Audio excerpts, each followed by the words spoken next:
হাবড়ায় মহিলা সিভিক ভলেন্টিয়ারকে ধর্ষণের অভিযোগে গ্রেপ্তার পুরুষ সিভিক ভলেন্টিয়ার। জানা যায়, উত্তর চব্বিশ পরগনার হাবড়ায় এক মহিলা সিভিক ভলেন্টিয়ারকে ধর্ষণের অভিযোগে ওই পুরুষ সিভিক ভলেন্টিয়ারকে গ্রেফতার করেছে পুলিশ। ওই ঘটনাকে কেন্দ্র করে হাবড়া থানা সহ গোটা এলাকায় ব্যাপক চাঞ্চল্যের সৃষ্টি হয়। বুধবার ধৃতকে বারাসাত আদালতে তোলা হয়। পুলিশ সূত্রে জানা গিয়েছে, ধৃতের নাম অমিত ভদ্র। অভিযোগ, হাবড়া থানায় কর্তব্যরত এক মহিলা সিভিক ভলেন্টিয়ার পোশাক পরিবর্তন করার সময় গোপনে তার ছবি তুলে রাখেন অভিযুক্ত। পরে সেই ছবি দেখিয়ে দীর্ঘদিন ধরে ব্ল্যাকমেইল করার অভিযোগ ওঠে।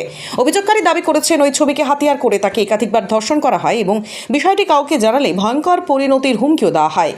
নির্যাতিতা লিখিত অভিযোগ দায়ের করার পর তদন্ত শুরু করে হাবড়া থানার পুলিশ।